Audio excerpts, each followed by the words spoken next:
When doing research, you often have to choose between quantitative and qualitative research. In this video, I'll explain the differences between the two.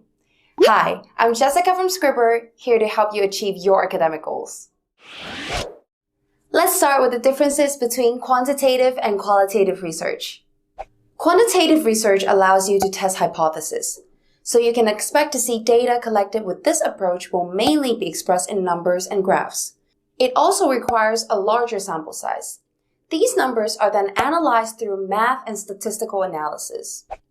On the other hand, qualitative research allows you to formulate a hypothesis. So yes, opposite to quantitative research, this approach will yield data that's expressed in words and also require fewer respondents. The data is then analyzed by summarizing, categorizing, and interpreting. Alright, now we know the differences, but when to use which? It's very simple. If your goal is to confirm or test a theory or a hypothesis, you're most likely going to opt for the quantitative approach. But if you want to understand or explore an idea, then you should go for the qualitative approach. There's also a third approach, which combines quantitative with qualitative. And this is called the mixed method. Let's see how it applies in a concrete example, shall we? Say we want to find out how satisfied students are in their studies.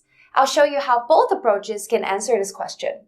If I'm taking the quantitative approach, I can survey 300 students at the university and ask them questions like, on a scale from 1 to 5, how satisfied are you with your professors? With the collected data, I will run a statistical analysis and draw conclusions that might sound something like, on average, students rate their professors 4.4 out of 5. But if I want to go for a qualitative approach, then I can conduct interviews with 15 students and ask them open-ended questions such as, how satisfied are you with your studies? Or, what can be done to improve the study program?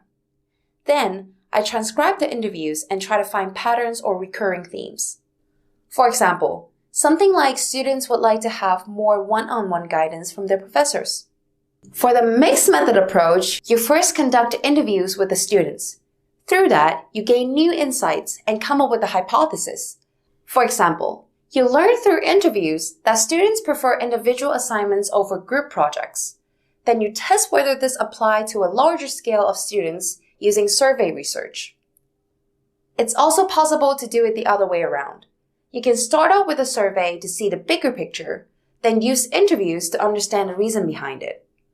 Now, I will go over data collection for both approaches in this video very briefly, but if you want to know more, just check the article in the description.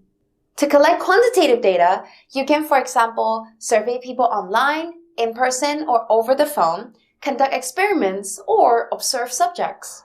On the other hand, collecting qualitative data can be quite different. You can do an interview, get a focus group, do a case study, or a literature review. And that's it for this video. If you've learned something, give this video a like, and if you have any question, ask away and I will reply. See you in our next video.